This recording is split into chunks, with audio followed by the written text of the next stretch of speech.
Good morning, my friends. Thanks for coming back for another story with Mrs. Burkhart. I was thinking, since we're getting ready for our field trip to the farm, it's going to be a virtual field trip, which means we stay home and we'll watch some farms on our devices or on our TV. And let's get ready by reading a book. So I have this one here. It's called 3 Hens and a Peacock. And I thought this might be something we would see at a farm. Do you think we would see some hens at a farm? I think we will too.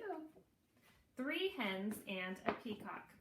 And when I open it up, what do we call this page here? Title page, that's right. We see our title page. 3 hens and a peacock. Written by Lester L. Lamanack, illustrated by Henry Cole. We can think about the setting when we look at this picture. Remember, the setting is where the story takes place. Where does this story take place? What do you see? Do you see the farm? The farm is the setting of our story. 3 hens and a peacock. Things were quiet on the Tuckers' farm. The cows chewed their cud. The hens clucked and pecked and laid their eggs. The old hound stretched out on the porch, watching and listening. What kind of animal is a hound? Is the author talking about this dog here? Yeah, a hound is a type of dog. Once in a while, someone would stop to buy tomatoes or corn, perhaps a quart of milk. Nothing unusual happened there. Until, what's something unusual on a farm? Tell your parents or a sibling or your stuffed animal. What is something wild and crazy that would happen on a farm?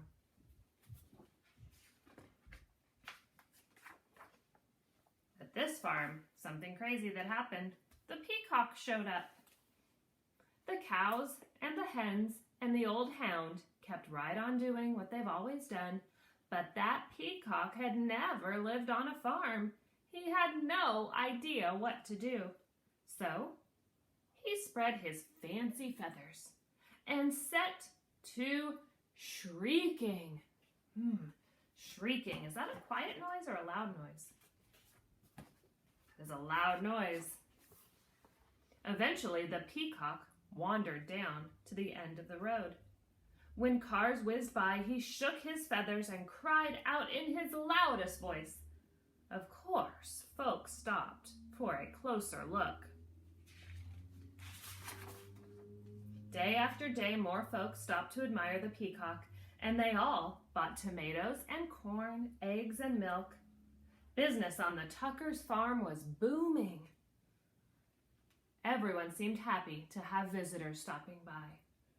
Let's see, the author told us business was booming. Do you think that means they had a lot of business or a little business? Let's look at the picture to see.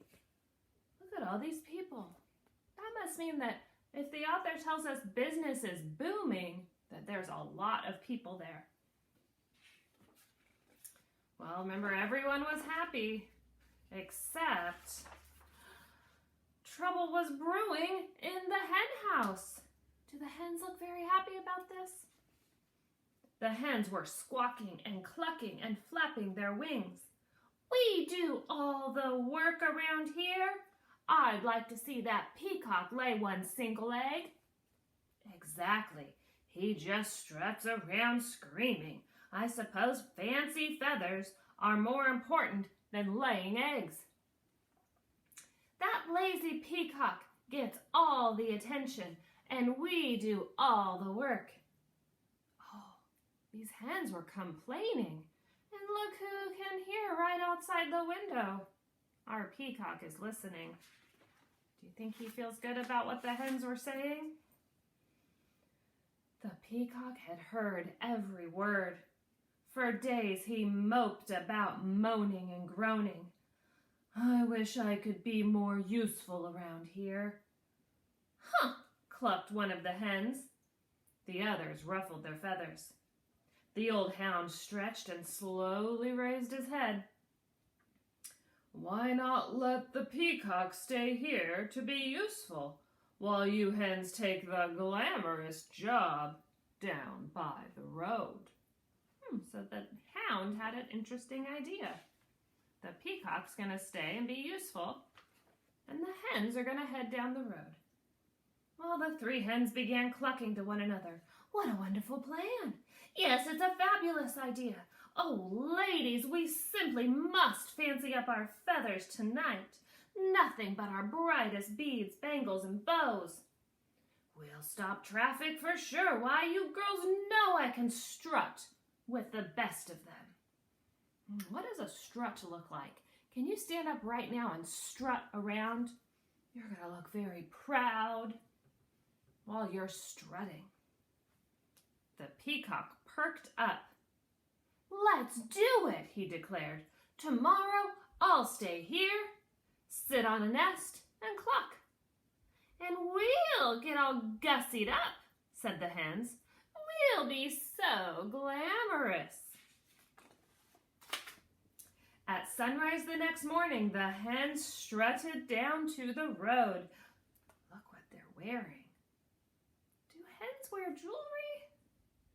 The peacock marched right to the hen house and poked his head inside. The hens flocked by the road waiting for a car. When they saw one approaching, they clucked and squawked and flapped their wings in a flurry of feathers, but every car just whizzed right on by. The peacock sucked in his tummy and wiggled from left to right, trying to squeeze through the tiny hen house door. His front half was in, his back half was out. Down by the road, those hens tried every chicken trick they knew. Still, no cars stopped. Finally, the peacock made it into the hen house. He held his breath and pushed with all his might, but no matter how hard he tried, he could not lay a single egg. Let's give it a try. Hold your breath. Can you lay an egg? No? Not even if you hold your breath and squeeze as hard as you can. No. You can't lay an egg. Neither can a peacock. The old hound stretched out on the porch, watching and listening. What's that peacock doing in the hen house? Asked Farmer Tuck. Who knows, said Mrs. Tucker. And what are those hens doing down by the road? Not a one of them is up here laying eggs. Well, the way things are going, we aren't likely to have anyone buying eggs today, said Farmer Tuck. We need that peacock down there stopping cars.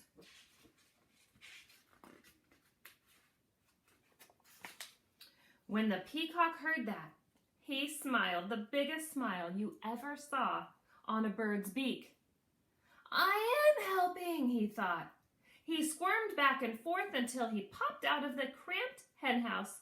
Then he trotted off to find the hens. The exhausted hens were all clucked out. Every feather was out of place.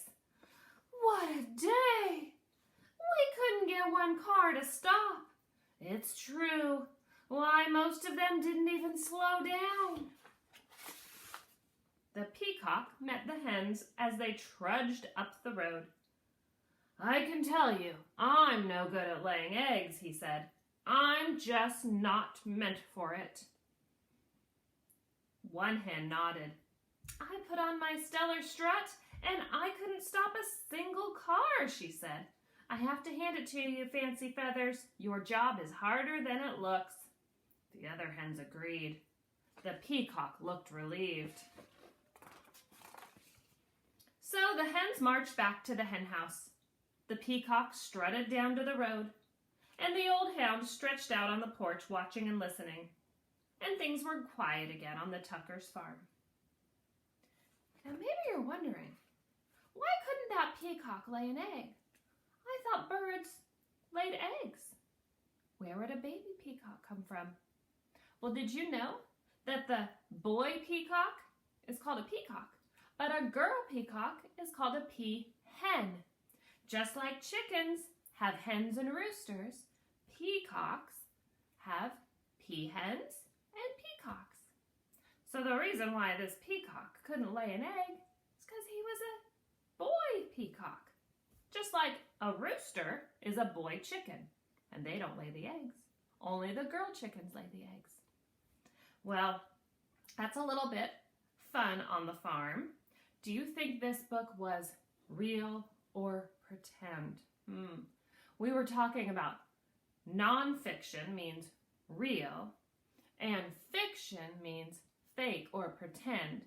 So tell somebody in your house, do you think this was nonfiction, real, or do you think this was fiction, pretend?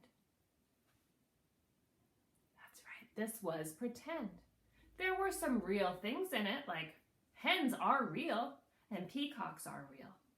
But they don't talk with words. They don't wear jewelry. So this was a pretend book, fiction.